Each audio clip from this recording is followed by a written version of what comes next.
Hello friends, എല്ലാവർക്കും പുതിയൊരു വീഡിയോയിലേക്ക് സ്വാഗതം. ഇന്ന് നമ്മൾ മറ്റൊരു കമ്പനീൻ്റെ IPO വിശേഷങ്ങളായിട്ടാണ് വന്നിരിക്കുന്നത്. SJS എൻ്റർപ്രൈസസ് ലിമിറ്റഡ് എന്നൊരു കമ്പനീൻ്റെ IPOനെ കുറിച്ചാണ് നമ്മളിന്ന് ഡിസ്കസ് ചെയ്യാൻ പോകുന്നത്. മുൻ വീഡിയോകളിൽ പറഞ്ഞ പോലെ തന്നെ വളരെ തിരക്കേറിയ ഒരു IPO കാലഘട്ടത്തിലൂടെയാണ് നമ്മൾ കടന്നുപോയിക്കൊണ്ടിരിക്കുന്നത്. സ്ക്രീനിൽ കാണുന്നത് പോലെ തന്നെ ഈ ഒരു ചെറിയ കാലയളവിൽ ഇത്രയധികം IPOകൾ മാർക്കറ്റിലേക്ക് വരാൻ പോകുന്നുണ്ട്. അപ്പോൾ നമുക്ക് ഇന്നത്തെ വീഡിയോയിൽ SJS എൻ്റർപ്രൈസസ് ലിമിറ്റഡ് എന്ന കമ്പനീൻ്റെ IPOനെ കുറിച്ച് നോക്കാം. SJS എൻ്റർപ്രൈസസ് ലിമിറ്റഡ് എന്ന കമ്പനി ഇന്ത്യൻ ഡെക്കറേറ്റീവ് എസ്തെറ്റിക്സ് ഇൻഡസ്ട്രിയിലെ വൺ ഓഫ് ദ ബിഗ്ഗസ്റ്റ് പ്ലെയറാണ്. ഡിസൈനിങ്ങും അതിൻ്റെ പ്രൊഡക്ഷനുമാണ് ഇവരുടെ പ്രധാന മേഖല. പ്രത്യേകിച്ചിട്ട് ഓട്ടോമോട്ടീവ് ഫീൽഡിലുള്ള നമ്മൾ കാണുന്ന ഡെക്കൽസ്, അതേപോലെ തന്നെ ഡയൽസ്, 2D 3D സ്റ്റിക്കേഴ്സ്, അതേപോലെ തന്നെ മറ്റ് ഡെക്കറേറ്റീവ് ഐറ്റംസ് ഒക്കെയാണ് ഇവരുടെ പ്രധാന പ്രൊഡക്ട്സ് ആയിട്ട് വരുന്നത്. ഓട്ടോമോട്ടീവ് ഫീൽഡിൽ മാത്രമല്ല, കൺസ്യൂമർ പ്രൊഡക്ട്സിലും അതുമായിട്ട് ബന്ധപ്പെട്ട മറ്റ് അനുബന്ധ മേഖലയിലും ഇവരുടെ പ്രൊഡക്ട്സ് അവൈലബിൾ ആണ്. കമ്പനിക്ക് ബാംഗ്ലൂരിലും പൂനെയിലുമായിട്ടാണ് 2 മാനുഫാക്ചറിങ് ഫെസിലിറ്റീസ് ഉള്ളത്. കമ്പനിയുടെ പ്രധാന കോമ്പറ്റീറ്റീവ് സ്ട്രെങ്ത് ഏതൊക്കെയാണെന്ന് നോക്കാം. ഒന്നാമത്തെ കാര്യം, നമ്മൾ നേരത്തെ പറഞ്ഞ പോലെ തന്നെ ഇന്ത്യയിലെ തന്നെ ലീഡിംഗ് ഡിസൈനർ പ്രൊഡക്ഷൻസ് ഇവരാണ് നടത്തുന്നത്. പിന്നെ അവർക്ക് വളരെ വൈഡ് ആയിട്ടുള്ള ഒരു പ്രൊഡക്റ്റ് പോർട്ട്ഫോളിയോ ഉണ്ട്. രണ്ടാമത്തെ ഒരു പ്രധാന കോമ്പറ്റീറ്റീവ് സ്ട്രെങ്ത് എന്താണെന്ന് പറഞ്ഞാൽ ഇവർക്ക് നല്ലൊരു സപ്ലൈ ചെയിൻ ഉണ്ട്, നല്ലൊരു മാനുഫാക്ചറിങ് കപ്പാസിറ്റീസൊക്കെ ഈ കമ്പനിക്കുണ്ട്. മൂന്നാമത്തെ ഒരു പ്രധാന കാര്യം ഇന്നോവേറ്റീവ് പ്രൊഡക്റ്റ് ഡിസൈൻ ക്യാപ്പബിലിറ്റീസാണ്. നമ്മൾ ഓട്ടോമോട്ടീവ് വെഹിക്കിൾസിലൊക്കെ കാണുന്ന നല്ല ഗംഭീരമായിട്ടുള്ള ഡിസൈൻസൊക്കെ ഇവരാണ് ചെയ്യുന്നത്. അപ്പോൾ ഇന്നോവേറ്റീവ് ആയിട്ടുള്ള ഒരുപാട് ഡിസൈൻ ഐഡിയാസും ക്യാപ്പബിലിറ്റീസും കമ്പനിക്കുണ്ട്. നാലാമത്തെ ഒരു സ്ട്രെങ്ത് ആയിട്ട് പറയുന്നത് strong relationship with global Tier 1 companies. Global ലെവലിലേക്കുള്ള കമ്പനീസുമായിട്ട് ഇവർക്ക് നല്ല ടൈപ്പാണ്, ഇവർക്ക് അന്താരാഷ്ട്ര പ്രസൻസ് ഉണ്ട്. അഞ്ചാമത്തെ ഒരു കാര്യം സ്ട്രോങ് ഫിനാൻഷ്യൽസ്. കമ്പനിക്ക് നല്ലൊരു ഫിനാൻഷ്യൽ സപ്പോർട്ടുണ്ട്. കമ്പനി സീറോ ഡെപ്റ്റ് കമ്പനിയാണ് എന്നുള്ളത് എടുത്ത് പറയേണ്ട ഒരു കാര്യമാണ്. പിന്നീട് ഒരു പ്രധാന കോമ്പറ്റീറ്റീവ് സ്ട്രെങ്ത് എന്താണെന്ന് പറഞ്ഞാൽ experienced and qualified management team. നല്ലൊരു മാനേജ്മെൻറ്റ് ടീമാണ് കമ്പനിക്കുള്ളത്. സീറോ ഡെപ്റ്റ് എന്ന് പറയുമ്പോൾ തന്നെ നമുക്ക് ഊഹിക്കാം അവരുടെ മാനേജ്മെൻറ്റ് കപ്പാസിറ്റി എങ്ങനെയാണെന്നുള്ളത്. നല്ല എക്സ്പീരിയൻസ്ഡ് ആയിട്ടുള്ള ക്വാളിഫൈഡ് ആയിട്ടുള്ള ഒരു മാനേജ്മെൻറ്റ് ടീമാണ് കമ്പനിക്കുള്ളത്. ഒബ്ജക്ട്സ് ഓഫ് ദ ഇഷ്യൂ എന്ന് പറഞ്ഞിട്ട് 2 കാര്യങ്ങളാണ് കമ്പനി പറയുന്നത്. അതിൽ ഒന്നാമത്തെ കാര്യം to carry out offer for sale of equity shares by selling shareholders shares. രണ്ടാമത്തെ കാര്യം to achieve the benefits of listing the equity shares on stock exchange. ഇപ്പോൾ നമ്മൾ നേരത്തെ പറഞ്ഞിട്ടുണ്ടായിരുന്നു കമ്പനി സീറോ ഡെപ്റ്റ് കമ്പനിയാണ്. അപ്പോൾ നമ്മൾ സാധാരണഗതിയിൽ ഒബ്ജക്റ്റ് ഓഫ് ഇഷ്യൂലൊക്കെ നമ്മൾ കേൾക്കാറുണ്ട് റീപേയ്മെൻറ്റ് ഓഫ് ലോൺ എന്ന് പറഞ്ഞിട്ട് കേൾക്കും, ജനറൽ കോപ്പറേറ്റ് പർപ്പസ് എന്നൊക്കെ പറഞ്ഞിട്ടാണ് കേൾക്കാറ്. ഇവിടെ വ്യത്യസ്തമായ 2 കാര്യങ്ങളാണ് കമ്പനിയുടെ ഒബ്ജക്ട്സ് ഓഫ് ദി ഇഷ്യൂ എന്ന് പറഞ്ഞിട്ട് കേൾക്കുന്നത്. അതിലൊന്നാമത്തെ കാര്യം നമ്മൾ നേരത്തെ പറഞ്ഞ പോലെ ഓഫർ ഫോർ സെയിൽ വഴി എക്സിസ്റ്റിംഗ് ഷെയർ ഹോൾഡേഴ്സിൻ്റെ കയ്യിലുള്ള ഷെയറുകൾ വിറ്റ് ഒഴിവാക്കുക എന്നുള്ളതാണ്. രണ്ടാമത്തെ ഒരു കാര്യം ടു അച്ചീവ് ദ ബെനിഫിറ്റ്സ്. ഓഹരി വിപണിയിൽ ഒരു കമ്പനി ലിസ്റ്റ് ചെയ്യുന്നത് കൊണ്ടുള്ള നേട്ടങ്ങൾ ആ കമ്പനിക്ക് വേണം എന്നുള്ളത് കൊണ്ടാണ് അവർ ലിസ്റ്റ് ചെയ്യുന്നത്.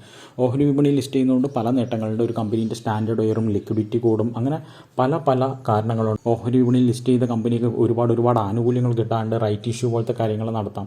അങ്ങനെ പല കാര്യങ്ങളും വരാനുണ്ട് അതിൻ്റെ പിറകിൽ. അപ്പോൾ ആ ഒരു കാര്യമാണ് കമ്പനി മെയിനായിട്ട് നോക്കുന്നത്.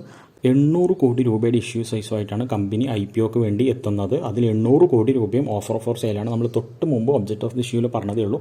അപ്പോൾ 800 കോടി രൂപയും ഓഫർ ഫോർ സെയിൽ എന്ന കാറ്റഗറിയിലാണ് വരുന്നത്. 10 രൂപ പെർ ഇക്വിറ്റി ഷെയറാണ് ഫേസ് വാല്യൂ ആയിട്ട് വരുന്നത്. 531 രൂപ മുതൽ 542 രൂപ വരെയാണ് പ്രൈസ് ബാൻഡ് ആയിട്ട് നിശ്ചയിച്ചിട്ടുള്ളത്. 27 ഷെയറുകൾ അടങ്ങുന്നതാണ് ഒരു മാർക്കറ്റ് ലോട്ട്.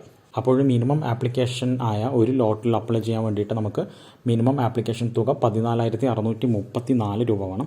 മാക്സിമം ആപ്ലിക്കേഷൻ ക്വാണ്ടിറ്റിയായ 13 ലോട്ട് അപ്ലൈ ചെയ്യാൻ വേണ്ടിയിട്ടുള്ള മാക്സിമം ആപ്ലിക്കേഷൻ എമൗണ്ട് എന്ന് പറയുന്നത് 1,90,242 രൂപയാണ്.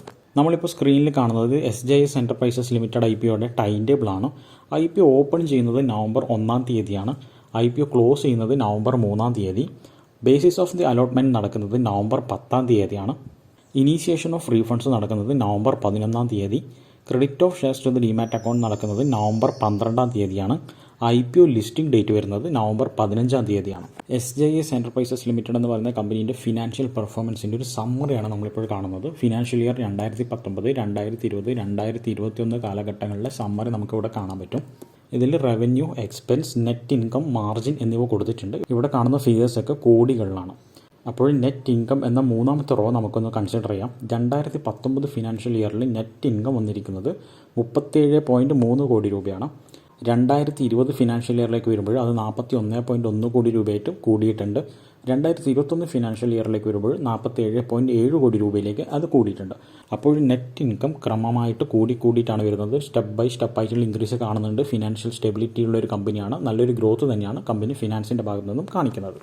2021 ഫിനാൻഷ്യൽ പ്രകാരമുള്ള കമ്പനിയുടെ വാല്യുവേഷൻ നോക്കുകയാണെങ്കിൽ EPS ഏർണിംഗ് പെർ ഷെയർ കാണിക്കുന്നത് 15.69 രൂപയാണ്. PE റേഷ്യോ കാണിക്കുന്നത് 33.84 മുതൽ 34.54 വരെയാണ്. Return on net worth RONW കാണിക്കുന്നത് 15.15%. നെറ്റ് അസറ്റ് വാല്യൂ NAV കാണിക്കുന്നത് 103.56 പെർ ഷെയറാണ്. SJS എൻ്റർപ്രൈസസ് IPOയുടെ റിസർവേഷൻ പാറ്റേൺ നോക്കുകയാണെങ്കിൽ ക്വാളിഫൈഡ് ഇൻസ്റ്റിറ്റ്യൂഷണൽ ബയേഴ്സ് QIBസിന് വേണ്ടിയിട്ട് 50% മാറ്റിവെച്ചിട്ടുള്ളത്.